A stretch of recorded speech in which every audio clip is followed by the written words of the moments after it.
समय पहले मैंने एक वीडियो बनाई थी कि सच्चा गुरु कौन होता है। तो उसमें मैंने यही बात की थी कि तुम्हारा आत्मन स्वरूप ही सच्चा गुरु है। तुम्हारी आत्मा ही तुम्हारी गुरु है, जो परमेश्वर का ही रूप बैठे हो तुम स्वयं, वही असली गुरु है, वही गुरुओं का गुरु है।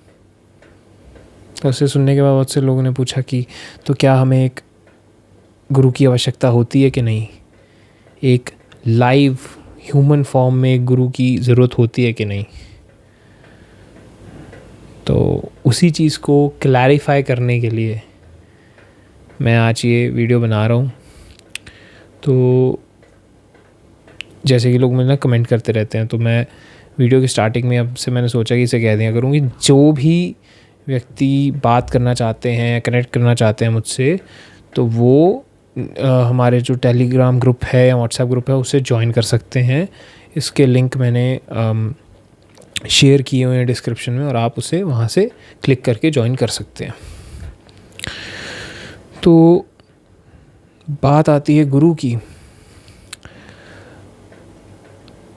तो गुरु जो सही मायनों में है, जो पहुंच गया है, पहली बात तो गुरु कोई भी नहीं हो सकता है। गुरु सिर्फ वही हो सकता है जो कि स्वयं मुक्त हो, जो कि जीवन के दौरान मुक्त हो गया हो, जीवन मुक्त हो। पहली तो रिक्वायरमेंट ये है। दूसरी बात ये है कि गुरु को स्टेबलाइज होना पड़ता है। दूसरे को समझाने से पहले खुद को भी समझना पड़ता है। पोस्ट अवेकनिंग भी स्टेबलाइज होना पड़ता है। बहुत सारी चीज़ें होती हैं, बहुत सारी समझ रखनी पड़ती है, और फिर वहाँ उसे चलना होता है उस पर्सपेक्टिव, उस अंडरस्टैंडिंग से।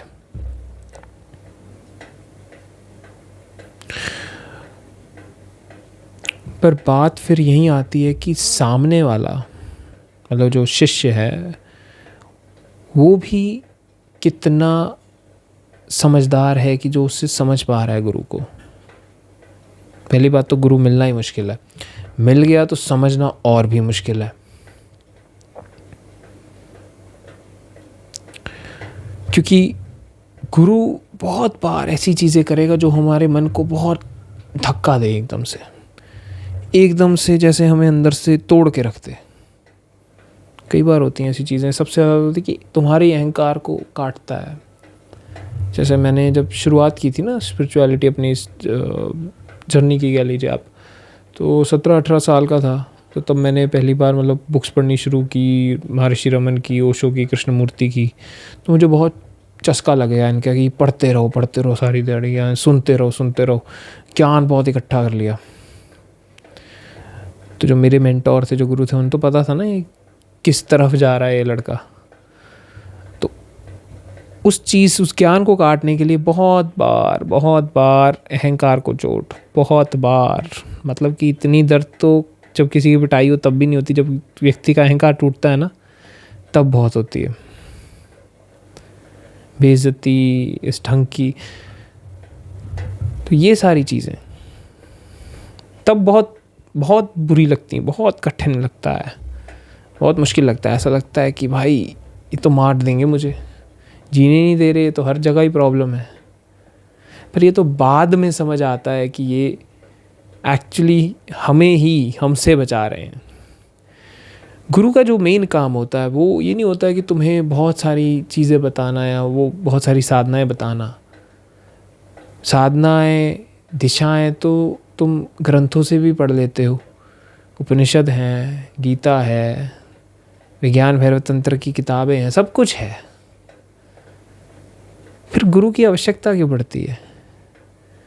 गुरु की आवश्यकता, जो मेन रोल है गुरु का, वो है कि हमें हमसे बचाए वो। क्योंकि हमारा मन ऐसी चीज़ है, उसे कोई चीज़ दे दो, कुछ भी दे दो, कोई खिलौना दे दो, कुछ भी दे दो, उसे पकड़ के, एक चीज़ को पकड़ के सारी माया खड़ी कर देगा। उसे ABC दो, वो शब्द बना देगा। ऐसा है मन। तो गुरु का सारा जो रोल है मेन वो है कि तुम्हें बचा के रखे तुमसे, कि तुम्हें ज्ञान में ही अंधा ना होने दे, या तुम्हें सिर्फ पागल ही ना, भक्ति के नाम पर पागल ही ना बना रहा हो कोई, उस चीज से भी बचाना है। तुम्हें तुम्हारे ही अहंकार से बचाना है, तुम्हारे ही क्रोध से बचाना है।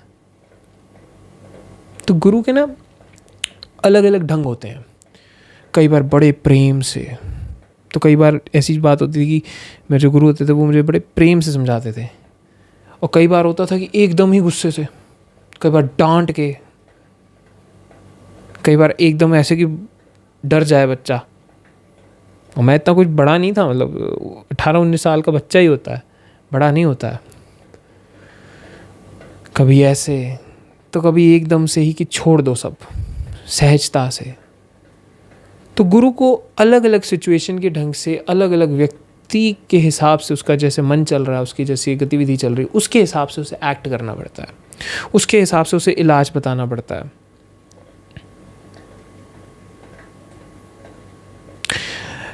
And just like any other person, हम सीखते हैं ना दुनिया से, हर कोई व्यक्ति सीखता है, ऐसे ही गुरु भी सीख रहा है। मुक्ति के बारे में नहीं सीख रहा है, तुम्हारे बारे में सीख रहा है। गुरु को जो एक्चुअल बहुत कुछ ऐसे मास्टर्स हुए हैं, जैसे गुरुजीएफ है या कुछ और भी मास्टर्स हुए हैं, जिनका, आत्मानंद कृष्ण मेनन की बात कर लें, जिनका सारा एम्फेसिस, सारा फोकस तुम पे होता है बिल्कुल। कुछ ऐसे गुरु होते हैं, ओशो का भी ऐसी अप्रोच थी कि तुम अगर जाओ, वो तुम्हारे ढंग से जवाब देंगे। वो जवाब इसलिए नहीं दे रहे उन्हें जवाब देना, उन्हें जवाब से क्या मतलब है, वो दे रहे हैं तुम कैसे हो, तुम्हें क्या चीज़ लाभ करेगी, कहाँ फ़ायदा होगा, कहाँ से तुम्हारी एक्चुअल ग्रोथ होगी, उस ढंग से उत्तर देंगे वो। और होना भी ऐसा ही चाहिए, क्योंकि हर किसी को एक ही दवा नहीं दी जा सकती, हर किसी व्यक्ति की अलग बीमारी है, हर किसी के लिए एक अलग दवा है।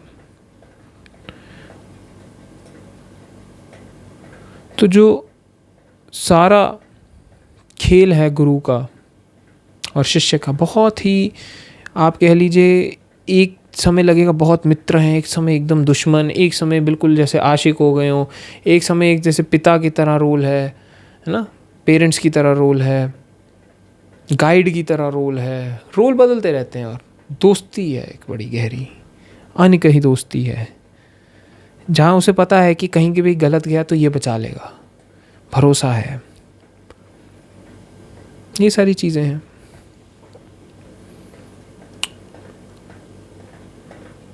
बट यहाँ पे बात ये आती है कि हम, एक तो गुरु मिलता नहीं है मेजॉरिटी ऑफ द टाइम, मिल जाता है तो समझ नहीं पाते हैं, समझेंगे तो अपने ही मन से, और हमारा मन ही तो हमारी बैंड बजा रहा है, और कोई थोड़ा ना बाहर से आ रहा है। मन ही तंग कर रहा है, मन ही परेशान कर रहा है, मन ही इंटरप्रिटेशन कर रहा है, मन ही इंटरप्रिटेशन दे रहा है। और मन दिया है दुनिया ने, जैसी दुनिया वैसा मन। और दुनिया ने तो कभी कहाँ ही समझा है बुद्धों को। तो बहुत पेशेंस चाहिए, शिष्य के पार्ट पे भी और गुरु के पार्ट में भी। गुरु के पार्ट पे और ज़्यादा पेशेंस चाहिए, करुणा चाहिए, समझ चाहिए, सहजता चाहिए।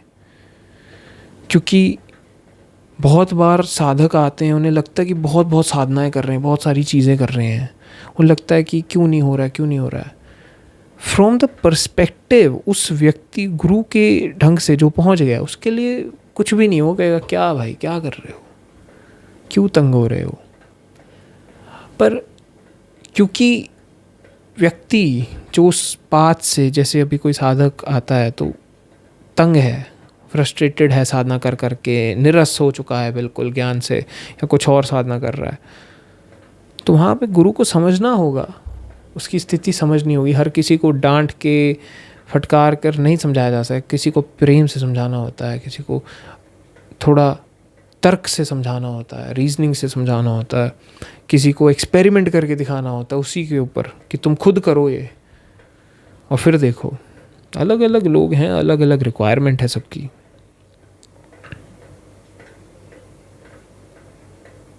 इसलिए गुरु के जवाब भी बदल जाते हैं तुम्हारे हिसाब से, जैसे तुम हो उस हिसाब का जवाब आएगा। अभी पिछला ही सेशन था मेरा, एक वीकेंड सेशन होते हैं हमारे, तो वहाँ पे ऑनलाइन ही एक व्यक्ति ने पूछा कि फ्री विल है या डिवाइन विल है। तो मैंने पहले व्यक्ति के बारे में पूछा कि भाई करते क्या हो, पहले तो ये बताओ क्या कर क्या रहे हो इतने साल से। कहा कि हम साधना करते हैं, ध्यान करते हैं, होश साधना करते हैं, दृष्टा की साधना करते हैं। मैंने कहा ठीक है। फिर मैंने कहा शादी वगैरह हुई है? कहता नहीं हुई है, हम बस यही कर रहे हैं। तो मैंने कहा ठीक है, तो मतलब कि जीवन तुमने सारा ज्ञान और साधना में ही निकाला है मोटा मोटा। कहता हाँ। तो उसका सवाल ये था कि फ्री विल होती है, डिवाइन विल होती है, कि व्यक्ति खुद कुछ कर भी सकता है, कि मतलब कर्म से भाग्य होता है, या भाग्य ही सब कुछ है। अगर भाग्य ही सब कुछ है तो कर्म का अर्थ बनता ही नहीं है, फिर तो कर्म करना क्यों है? जो भाग्य में वही मिलना है तो कर्म क्यों करो? इसका ये प्रश्न था कि फ्री विल है या डिवाइन विल है। उसको मैंने कहा कि तुम्हारे लिए तो फ्री विल ही है। तुम जो कर्म करोगे उसी से ही तुम्हारा भाग्य आएगा। तुम साधनाएं करोगे, तुम और खुद को तपाओगे, तंग होगे, तब कहीं जाकर या तो समर्पण करोगे या इस सारी चीज़ों की व्यर्थता को देखकर छोड़ दोगे। दोनों ही पॉसिबिलिटीज़ में तुम्हारा ही फ़ायदा है। समर्पण कर दोगे तो भी फ़ायदा है, छोड़ दोगे तो भी फ़ायदा है। क्योंकि साधना से नहीं पहुंचते हैं, छोड़ने से पहुंचते हैं। व्यर्थता को देखकर रियलाइजेशन हमेशा सामने होती है, आमने सामने। कभी भी ऐसा नहीं कि मैंने ये साधना की, ये मंत्र पढ़ा है, हो गया ना। इट्स ऑलवेज वेरी फ्रंट कि हाँ ऐसा ही तो था हमेशा से, यही तो था। इसलिए बहुत से लोग मुक्ति के बाद हंसने लगते हैं। रोते तो हैं कुछ लोग, हंसते भी हैं, बहुत हंसते हैं, क्योंकि जो खोज रहे होते हैं वो हमेशा सामने ही था। और कभी होश ही नहीं हो भाई साहब, इतना तंग हो गए, इतनी साधना कर ली, इतना कुछ कर लिया है बस यहाँ पहुँचने के लिए कि यही तो है सब कुछ। तो जो पहुँचते हैं वो एक्सपीरियंस करते हैं। जो भी साधना में है, साधक हैं, साधना करो, पूरी अच्छे से साधना करो, पूरा तंग कर लो खुद को। या तो समर्पण करोगे या छोड़ोगे, दोनों में ही फ़ायदा है। जो भी करोगे फ़ायदे में ही रहोगे। तो सारी जो बात आती है गुरु के रोल की, वो यही है कि तुम जैसे हो उस हिसाब का उसका उत्तर होगा, उस हिसाब का वो तुम्हें साधना बताएगा, उसी हिसाब से वो कहेगा कि तुम ये करो वो करो। अब यहाँ पे भी बहुत एक वास्ट, एक ओपन आप कह लीजिए अप्रोच लेके चलना पड़ता है। ओशो की अप्रोच कुछ ऐसी थी, ओपन अप्रोच। जैसा व्यक्ति आया उस हिसाब की साधना। वो सबको ये नहीं कह रहे कि सर भक्ति करो, या ना ये कह रहे हैं कि सब ज्ञान में ही जाओ, सब ध्यान में ही जाओ या होश करो। अलग अलग व्यक्ति, अलग अलग ढंग, अलग अलग चीज़ें, होना भी ऐसे चाहिए। और कभी एक रूप भी नहीं है कि हमेशा प्रेम से ही बोलना है, हमेशा गुस्से से ही बोलना है। तो बहुत फ्लक्चुएशन है। जैसे कि सब कुछ है, सारी चीज़ें अवेलेबल हैं, और होना ऐसे ही चाहिए।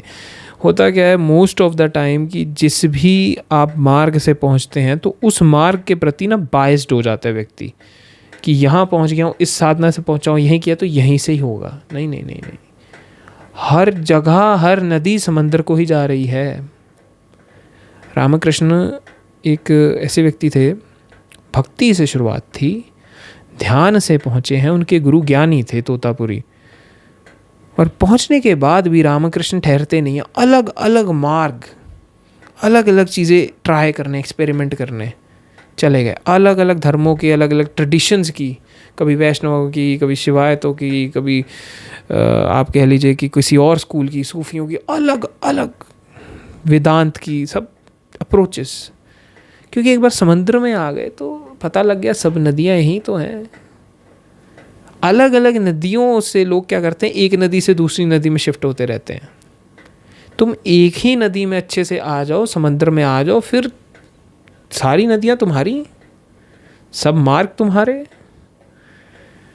तो यहाँ से जो पर्वत पे पहुँच जाता है एक बार, उसके लिए जो बाकी रास्ते हैं बड़े आसानी से दिखते हैं। नीचे से ऊपर देखना बहुत कठिन है, ऊपर से नीचे देखना कुछ कठिन नहीं है, बहुत आसान है। मैंने उपनिषद नहीं पढ़े थे अपनी रियलाइजेशन के पहले, रियलाइजेशन के बाद पढ़े हैं। तो जब पढ़ रहा था तो ऐसा लग रहा था हाँ पता है आगे आगे आगे। और कुछ जो साधनाएं थी वो पहले ही कर चुका था, पता नहीं कैसे, भगवान कह लीजिए, गाइड कह लीजिए, बस चल गया था काम। क्योंकि मैं भी बहुत को सुन रहा था, कृष्णमूर्ति, ओशो, और बहुत बहुत वास्ट, मतलब कि वेदांता सुन रहा हूँ, डायरेक्ट अप्रोच सुन रहा हूँ, ईस्टर्न मास्टर्स को सुन रहा हूँ, वेस्टर्न को सुन रहा हूँ, 100,000 चीज़ें ट्राई करी, और थक वक कर हमने कहा भाई समर्पण करते हैं भगवान भरोसे, और भगवान भरोसे ही काम हो गया। बट बिकॉज क्योंकि मैं पहले ये सारी चीज़ें कहीं ना कहीं कर चुका था, तो जब पहुंचा तब देखा कि हाँ भाई हर कोई सही ही कह रहा था, हर कोई जो मार्ग बता रहा था गलत नहीं था, बस मुझे समझ नहीं आ रहा था, तब समझ नहीं आ रहा था, अब आ रहा है समझ। तो गुरु का जो रोल होता है सारा, it is always very individualistic, बिल्कुल तुम्हारे ऊपर केंद्रित है, ना तुम्हारे पड़ोसी पर, ना उस पर, ना इस पर, ना किसी गुरु को क्या दिया था, किसी की प्रथा क्या चल रही, ना कौन से धर्म जात तुमने यही करना है, नहीं नहीं नहीं। उसकी अप्रोच हमेशा तुम्हारे हिसाब से होगी, तुम जैसे हो उस हिसाब से उसे, तुम्हारे लिए साधनाएं, तुम्हारे लिए अप्रोच को सेट करना होगा।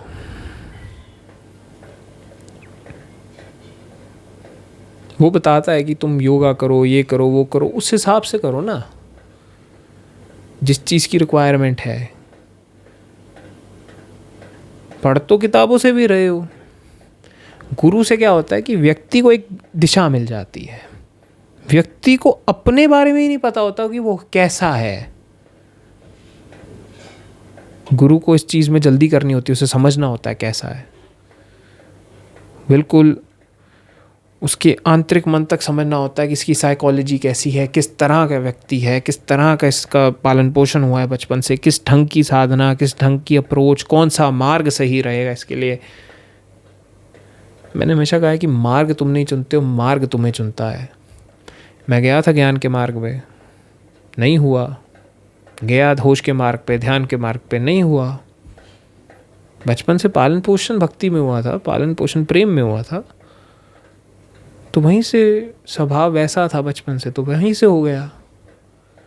ये तो चलो परमात्मा ने इतनी सारी चीज़ें, आप कह लीजिए कि ज़मीन को तैयार करना था फूल खिलने के लिए, तो वो किया उसने, भटकाया कभी यहाँ कभी वहाँ। और एक और बात है कि गुरु तुम्हें साधना तो देगा, बताएगा, लेकिन वो प्रोग्रेस के हिसाब से चेंज भी करता रहेगा। अगर उसे लगा कि ज्ञान ज़्यादा हो गया तो भक्ति में हो सकता है कहे भक्ति चले जाओ, भक्ति ज़्यादा हो गई, ज्ञान, होश, ध्यान, अलग अलग एक ही चीज़ नहीं रहेगी हर समय। डिपेंड करता है कौन से पड़ाव पे हो, क्या कर रहे हो, कैसा जीवन चल रहा है, क्या सिस्टम चल रहा है, कितना हो चुका है, द्वार पे पहुँचे हो कि नहीं। गुरु का सारा एम्फेसिस होता है किसी ढंग से तुम्हें द्वार तक पहुँचा दे, परमात्मा के द्वार पे तुम्हें फेंक दे कहीं ना किसी ढंग से। एक बार तुम द्वार पे बैठ गए बस, फिर तुम सहज हो, फिर द्वार खुले ना खुले वो ईश्वर की मर्जी है, वो ईश्वर की मर्जी है द्वार खोलना। पर गुरु का कार्य है आपको द्वार तक पहुंचा देना, यही कार्य है उसका। क्योंकि खोलने वाला तो प्रभु ही है, गोविंद ही हैं, वहीं करेंगे सब काम। गुरु के रूप में भी गोविंद है, शिष्य के रूप में भी गोविंद है। गोविंद ही सब खेल खेल रहे हैं, परमेश्वर का ही खेल चल रहा है, जिसे ज्ञानी आत्मन कहते हैं, सेल्फ कहते हैं, या यूनिवर्स अवेयरनेस, कुछ भी कह लीजिए। वहीं शिष्य रूप में आता है, वहीं गुरु रूप में आता है। फर्क इतना है कि शिष्य को पता नहीं है, गुरु को ये पता है। तो बहुत से जो अवेकन्ड हो जाते हैं ना इन व्यक्ति, उन्हें बहुत हंसी भी आती है, भाई क्या चल रहा है ड्रामा, बहुत अजीब लगता है कि मैं खुद से बातें कर रहा हूँ, दूसरा भी तो मैं ही हूँ। Because it is a very new understanding experience for you. Limited system उड़ गए, आइडेंटिटियाँ गई। इसका मतलब ये नहीं कि तुम नाम छोड़ दोगे, वो चलता रहेगा, वो लीगल है, वो सिस्टम में रहना है, दुनिया में रहना, वो ठीक है, एक नाम दिया है, शरीर है, ठीक है, चल रहा है। पर तुम समझ गए हो कि इन चीज़ों से मैं लिमिटेड नहीं हूँ, आई एम फ्री। तो गुरु की इन शॉर्ट कहूँ तो आवश्यकता तो है, पर बहुत कॉशियस रहना पड़ता है, क्योंकि अब हर जगह तो ऐसे अवेकेंड बीइंग्स नहीं है भी तो पता नहीं है कि कौन सही में है, कौन नहीं है, और कितना ध्यान रखना पड़ता है। तो नॉर्मली जो ग्रंथ होते हैं वो एक हिसाब से वेरीफाई करने को होते हैं कहीं ना कहीं, कि जो गुरु कह रहा है वो सही है कि नहीं, कि उससे अप्रोच। पर हो सकता है कई बार ग्रंथ पूरी बात नहीं कहते। प्रॉब्लम ये होती है कि ग्रंथ में हमेशा बहुत कंसेशन करके बात कही जाती है, पूरी बात नहीं बताई जाती, बिल्कुल एक ही बात कही जाती है। जैसे जीवन मुक्त गीता है, एक अवधूत गीता है, उसमें कहते हैं कि जो जीवन मुक्त है वो हमेशा कंटेंट रहता है, वो हमेशा प्रेम पूर्वक रहता है, क्रोध नहीं करता है, वगैरह चीज़ें लिखी गई हैं। वो जिस पर्सपेक्टिव से, पॉइंट से बात कर रहे हैं अवधूत गीता, वो बिल्कुल अल्टीमेट पर्सपेक्टिव से बात कर रहे हैं, from the perspective of consciousness, from the perspective of God, परमात्मा।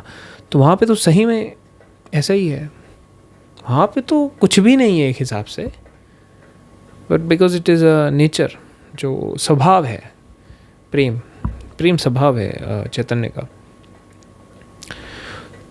तो होता क्या है कि अब अगर हम इसी डेफिनेशन से चलें तो फिर इस डेफिनेशन में ना ही परशुराम बैठेंगे, क्रोध नहीं आता, ना शिव बैठेंगे, हमेशा प्रेम से बात करते हैं, यूजी नहीं बैठेंगे। बात वही है कि किताबें बन सकती हैं सहारा, लेकिन इतने समझदार, इतने विवेकशील होना पड़ेगा हमें खुद भी कि हम उस बात की गहराई को समझें, शब्दों के बीच में पढ़ सके। बट उतने हैं नहीं, तो कहीं पे भी लगे हुए हैं। बट देयर आर, मतलब कि जेन्युइन गुरु हैं, महर्षि रमन हुए, रामकृष्ण हुए, ओशो हैं, कृष्णमूर्ति हैं, यूजी हैं, और बहुत हैं, आत्मानंद कृष्ण मेनन हैं।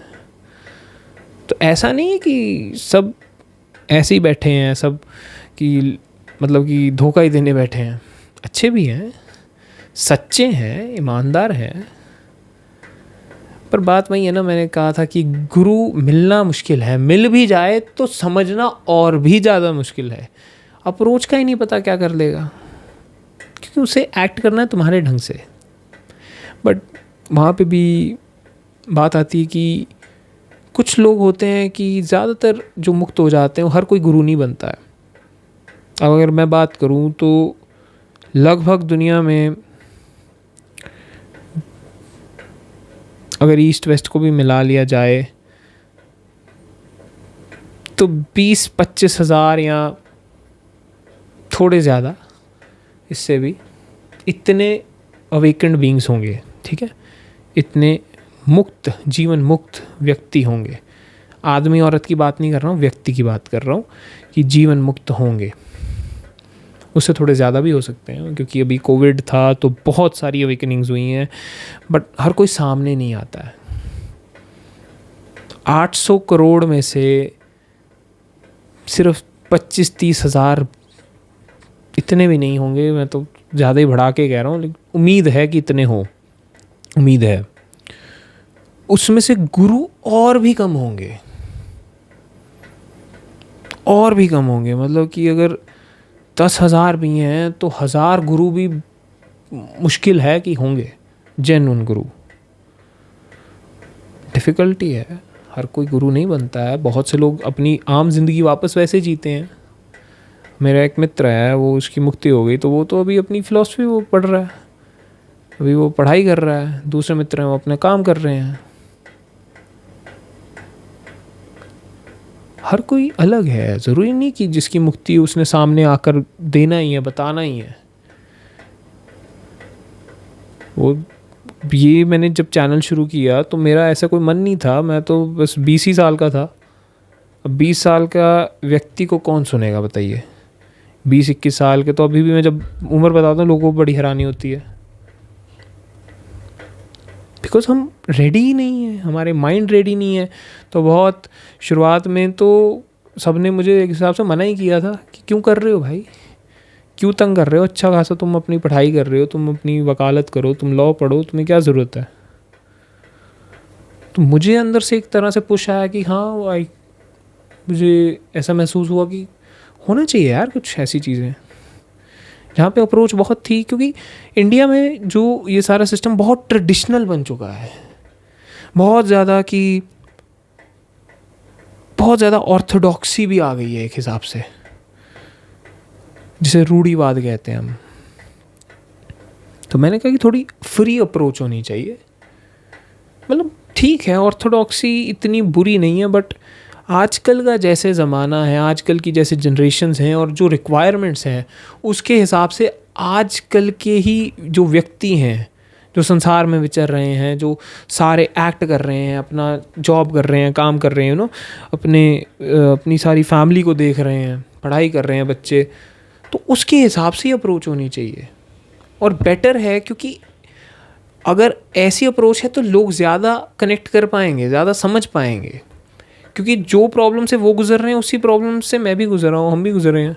अब पढ़ाई करनी होती थी, इतना इतना पढ़ना पड़ता था, इतनी मोटी किताबें, तो मुझे भी तो पढ़ना होगा ना।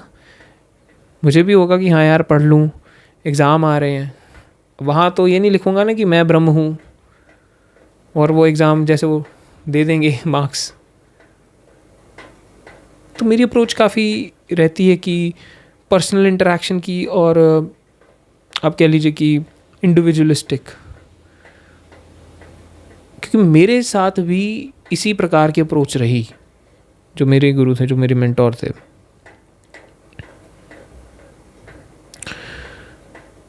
ऐसा होता है। और गुरु एक और बात है, वो मित्र है तुम्हारा, एक हिसाब से बांधेगा नहीं, तुम्हें आज़ाद करना है।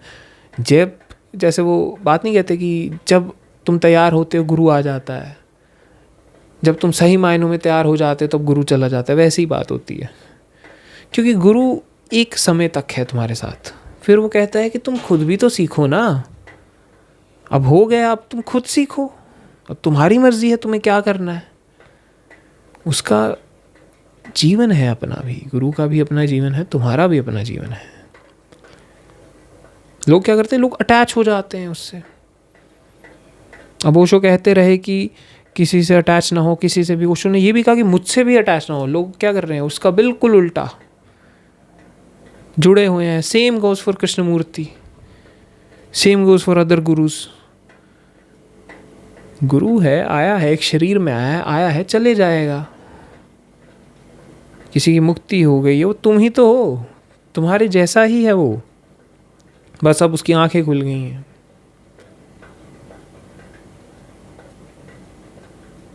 इसलिए मना किया जाता है कि मत चिपको मत। गुरु का मात्र इतना ही रोल है कि तुम्हें खड़ा कर जाए तुम्हारे कदमों पर।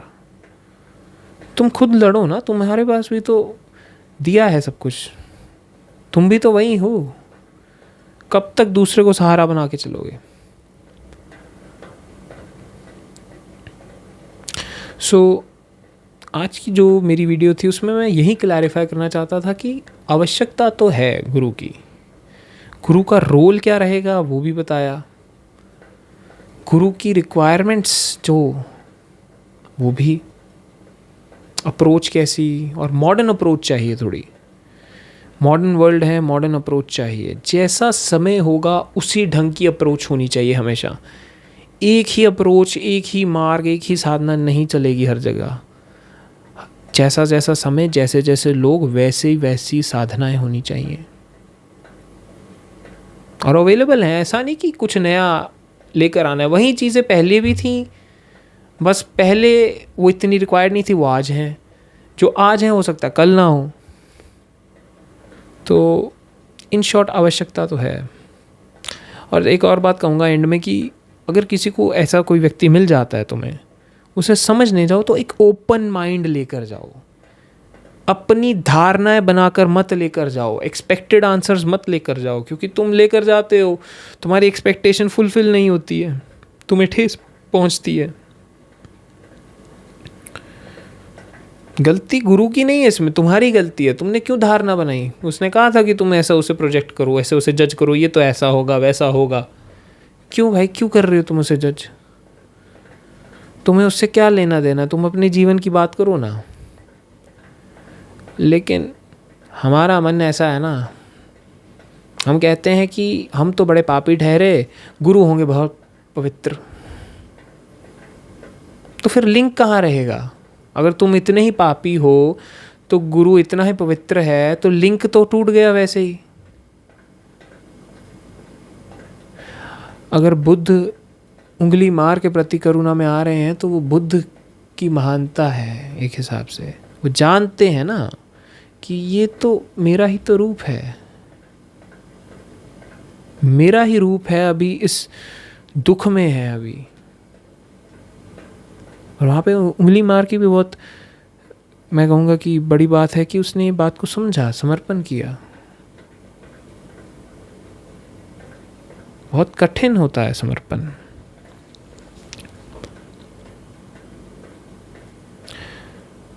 तो किसी के पास जाओ, उसकी बात समझने जाओ, सुनने जाओ, तो बुद्धि को थोड़ा खोल कर जाओ। थोड़ा क्या, बहुत सारी खोल कर जाओ। खोल कर जाओगे तभी कुछ हो पाएगा। बंद बन जाओगे तो गुरु का आधा समय तो तुम्हारी उसको बुद्धि खोलने में लग जाएगा। सारी मेहनत गुरु ही नहीं कर रहा है, तुम्हें भी मेहनत करनी होगी। अगर तुम एक कदम भी ना बढ़ाओ तो गुरु कैसे, क्या उठा कर ले चलेगा? चलना तो तुम्हें ही होगा ना। कदम तो बढ़ाओगे फिर ही कहीं बात बनेगी। कदम बढ़ाओ, गुरु तुम्हें गाइड करेगा, तुम्हारी मदद करेगा, जहाँ तक लेकर जा सकता है तुम्हें लेकर जाएगा। जब वो कहेगा कि छोड़ो तब छोड़ना भी होगा, जब कहेगा कि इस चीज़ को पकड़ो तब पकड़ना होगा, क्योंकि वो जानता है आगे कौन सी खाई है, कहाँ गड्ढे हैं, कहाँ कीचड़ है, कहाँ प्रॉब्लम है। तुम तो भी नए नए आए, वो वहीं से आया है देख दुख के।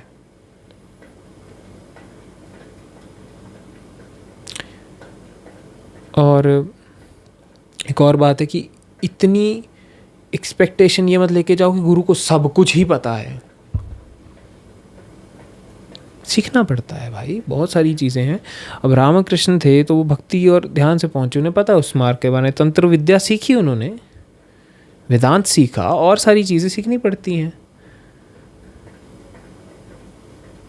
समंदर का पता लग गया, हाँ समुद्र में ही आ रही हैं सारी नदियाँ, बिल्कुल पता लग गया। अब नदी कौन सी कहाँ से निकल कर आ रही है, कोई नर्मदा आ रही है, कोई गंगा आ रही है, कोई ब्रह्मपुत्र आ रही है, तो वहाँ पे थोड़ा उस पानी में जाना पड़ेगा ना, फिर देखेंगे कि अच्छा इसका मार्ग इधर से इस ढंग से आ रहा है। तो सिर्फ तुम ही गुरु से नहीं सीख रहे हो, गुरु भी अलग अलग व्यक्तित्व से सीख रहा है, अलग अलग ढंग से सीख रहा है। और दोनों के रूप में, गुरु और शिष्य के रूप में परमात्मा ही ये दोनों खेल खेल रहा है, सीख रहा है, देख रहा है, खेल रहा है। अब ओशो तो पहुंच गए थे, फिर भी इतनी किताबें क्यों पढ़ी? सीख रहे थे ना, और तुम्हारे लिए सीख रहे थे, अपने लिए थोड़ा ना सीख रहे थे। क्या करना था इतनी किताबों का? पहुंच तो गए हैं, नाचो झूमो मौज मस्ती करो। अब उनका कुछ मिशन था, एक सिस्टम था कि एक सिलसिला चलाना है, तो इसलिए किया उन्होंने, मेहनत की इतनी सारी, अलग अलग साधनाएं तैयार की, अलग अलग मेडिटेशंस तैयार की, डायनामिक मेडिटेशन तैयार की, धीरे वाली की, अलग बहुत सिस्टम ट्राई किया। अप्रोच बदली, इसीलिए तो इतने लोग मुक्त हुए।